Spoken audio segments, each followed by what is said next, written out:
Tsatsii shares most embarrassing story. Ipeleng accuses Khosi of coming for her man. Miracle accuses Blaqboi of being jealous. Welcome back, guys, and this is every BB Titans round up with your favorite host, Malfi. And you know what we do here: we like, we share, and we definitely subscribe. So for now, let's get into the news.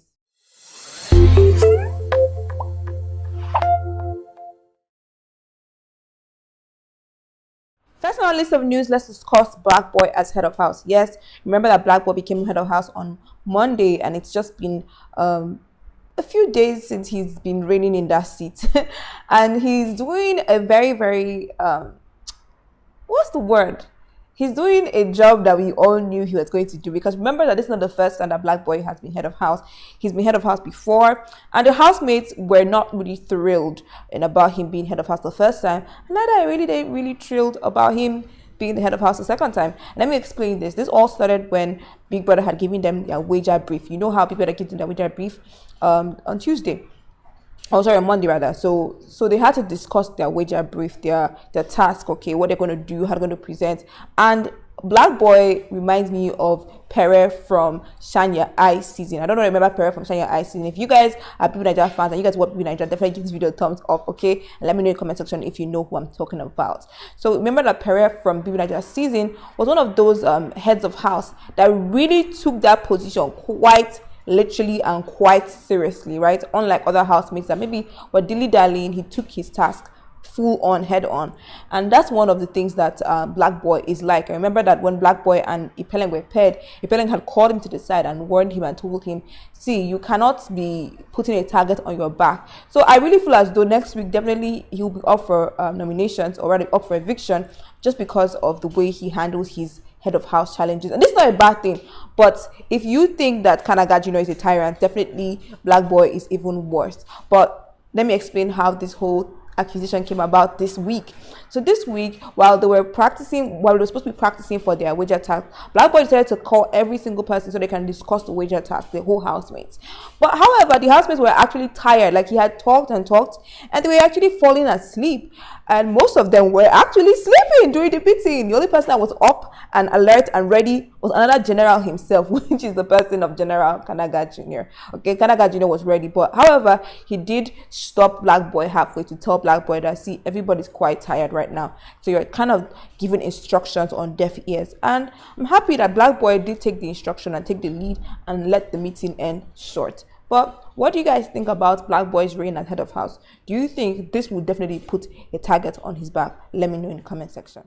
Next on the list of news, we have to definitely discuss the sponsored task that took place yesterday. The housemates had the opportunity of sharing their personal stories with the audience and definitely with the housemates as well. So that was their task yesterday towards the end. And a lot of the housemates' stories actually stood out to me. But before we get into that, we definitely have to discuss Miracle and his upset after the whole task had been completed. Let's take a look at this. Literally, she's done this more than once. After we're no longer partners, and she will now start laughing, and I'm just like, yo. Laughing at what, Miracle? Laughing at like my presentation. Really? Yes.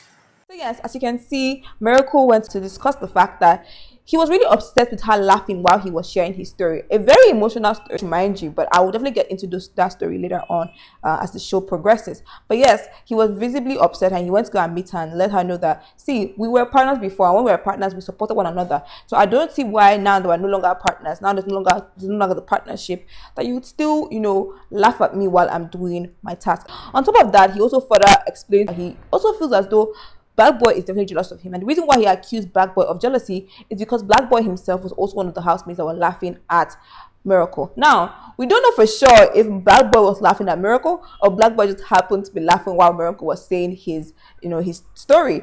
It could be two, it could be like, we don't know.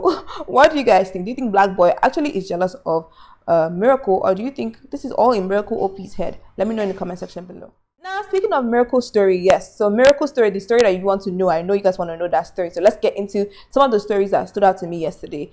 Miracle talked about the fact that he was climbing this wall or something. He fell down from a wall when he was 7 years old, and he broke his head. Yes, it was a very tragic story, and I think he did a good job in telling the story. However, Biggie penalized him, and he lost some points for breaking some of the rules. And another housemate that stood out to me was definitely Thabang. Thabang's story. Thabang talked about the fact that he started a business at the age of 15 with his friends. I think that's very entrepreneurial of him, and definitely kudos to the young champ.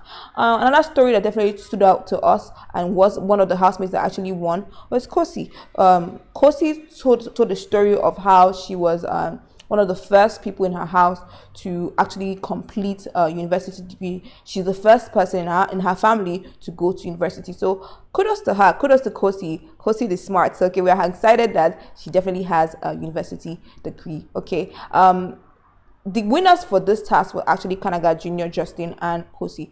But one of the stories that really stood out to us, we're definitely going to get into that right now. So yes, I told you that there was some stories that really stood out to me, and that brings us to our next news, which is Tsatsii sharing a very embarrassing story. Yes, Tsatsii was one of the housemates, of course, that also gave her story yesterday, and Tsatsii talked about the fact that she was having issues, getting into the university. Yes, even though we know that Tsatsii is in university studying engineering, and she's a science student and all that kind of stuff, and she's pretty smart, if I do say so. But one of the stories that definitely stood out to me was Tsatsii's stories. Yes, Tsatsii talked about the fact that she actually failed her matric exams, and so this put a stunt in her. What I mean is that while her mates were able to get into university, she couldn't because she didn't pass her exams.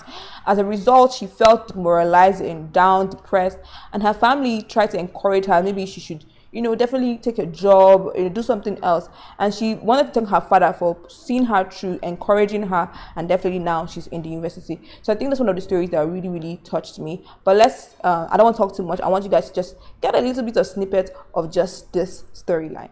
Yes, my heart so much, because can you imagine a lot of kids going to varsities and you look at yourself and you failed? What do I do now? I can't go to varsity. I cannot do anything. My parents are telling me that I should get a job.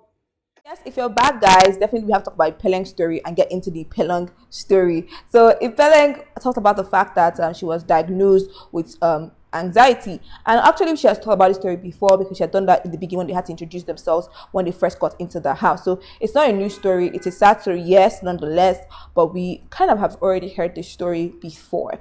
Doesn't make it any less traumatic to have anxiety. Yes, we do understand that anxiety is a clinical condition, a mental condition, and is a mental health crisis, and definitely our heart goes out to Ipeleng. But speaking of the person of Ipeleng, that brings us to our next news, which is Ipeleng accusing Khosi. Yes, Ipeleng accused Khosi of trying to steal her man, and what I mean by that is that Ipeleng was talking to another fellow housemate and talking about the fact that Khosi is trying to sweep her way, or find her way, or swim her way into Miracle's life once again. Now we don't know where this speculation is coming from, but however, this was one of the things that really irked the South African lady. And she also talked about the fact that she was actually very scared of being heartbroken. She was scared of the fact that she may really genuinely fall for a Miracle, and Miracle might leave her high and dry. But let's take a look at this clip of her talking about Khosi. No, I don't think he's still there. I think he got hurt too much, even though he might have who's coming. Now, as you can see there, she also talks about the fact that she does not think that Miracle is interested in forging a relationship with Khosi anymore. Do you think this is true? Do you think that this is do you think that there's hope? Do you think that if Khosi should really try to get Miracle, that she will or she won't? Let me know in the comment section below. And of course, let me know if you think that actually Khosi herself is even trying to get Miracle. Remember, she has other people in her list. But then, I'm not talk too much because let's get into the next news. Yes. Speaking of the person of Khosi was actually discussing with Thabang, and before she spoke to Thabang, she actually talked about the fact that she has been craving, cuddling, all this love and smooching, especially now that Yami Craig has left the house. And she's saying that it doesn't matter where she's going to get it from. If she has to switch to Thabang's bed, she is willing to do that to get her cuddling game on. So are you guys excited for that? I think Khosi and Thabang fans, you guys have this one. You guys must be really excited that there is a possibility of your ship finally sailing. And speaking of the person of Thabang, yes, Thabang was discussing with Khosi and telling her how he misses Nelisa. You know, this boy is very funny. He always tries to either rile her up, trying to get a reaction from her, you know, trying to see what's going. And it's ironic to me that he would say that he misses Nelisa, especially when prior to this conversation, he had just talked about the fact that he finds Nelisa annoying. Yes, let me explain the details of what happened, right? So Khosi was praising Yemi Craig, talking about Yemi Craig, and of course, as usual, this is one of the things that really irks Thabang. And Thabang was like, this nigga did not even treat you well. He didn't treat you well. And Khosi had to point out that Thabang was not any different, was not any better, was not a better man either, because he did not treat Nelisa in a fair manner, okay? And the boy quickly pointed out that he didn't like Nelisa, and he tried his best to hint to Nelisa that he was not interested. But it didn't matter. Nelisa still plunged ahead. So it's quite ironic that now he would be saying he misses Nelisa. But anyway, I don't want to talk too much. I want you guys to just look at the clip of Khosi and Thabang having a conversation. Okay. I'm always like, Now, being back from that clip, what do you think is Thabang's game? And also, now that you have heard this revelation about him and Nelisa, do you feel a little bad for Nelisa? Do you feel like she was actually chasing someone that was not invested or interested in her?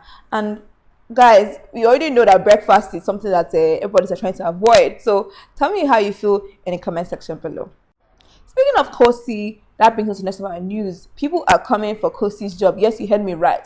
You know that Khosi has started a show on the show, and that is Coffee with Khosi. But not only her is interested in starting a show, it seems as though Miracle has just started his show, which is Late Night with Miracle. And also, Thabang is talking about starting another show, which is Tea with Thabang. So it's like everybody on that show is trying to play a word game. So I don't know. What do you think Yvonne? This is just a troll question to the fans, okay? What do you think other housemates shows should be called? So for Justin, should it be juicy time with Justin? And for Nana, will it be nap time with Nana? Like, let me know what you think. But one of the housemates that I'm really interested to see what kind of like title of show she would have is Yvonne. So if you're an Yvonne fan, definitely let me know what your girl should definitely name her own late night show or daytime show. And last but not least, we definitely have to talk about Yaya's therapy session with Hero Daniels. Yes, he calls it a therapy session, and it wouldn't be fair to finish talking about everybody's personal story without talking about Yaya's personal story. Yes, Yaya, the bubbly personality, Yaya, the person that's always happy, always in a good mood, but an emotional teddy bear. Yes, Yaya talked about the fact that the reason why she has such a bubbly personality is because she grew up in a family of love. She talked about the fact that she grew up with a single mother who raised her pretty well, and so she has a lot of feminine qualities in her and about her.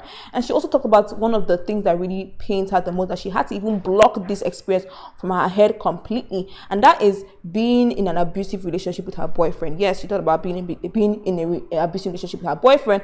But I'm so happy, and I give this kudos to Hero Daniels for definitely not pushing Yaya to talk about a story that she really wasn't feeling comfortable talking about, because as she said and revealed to Hero Daniels, she has definitely blocked out everything about that relationship from her head. All she knows is that it was a relationship that really put her down, and she started to see herself as, you know, in negative light, and she was hearing other voices that were telling her she couldn't make it, she was not anything. And she's so happy now that this platform had given her an opportunity to showcase herself more than she had before. So all we can say is that every NG is sending love and likes to Yaya for that story. That was really brave story. So if you guys enjoyed this episode of every NG BB Titans round up, definitely give this video a like, okay? And also remember to subscribe, and also guys, please turn on that notification bell so that you guys don't miss anything from every NG. And remember that we also have a movie coming up. Yes, I've told you guys over and over again, we do have a movie. Coming up, and I know that you guys are going to love it, so definitely stay tuned. And again guys, as always, bye guys.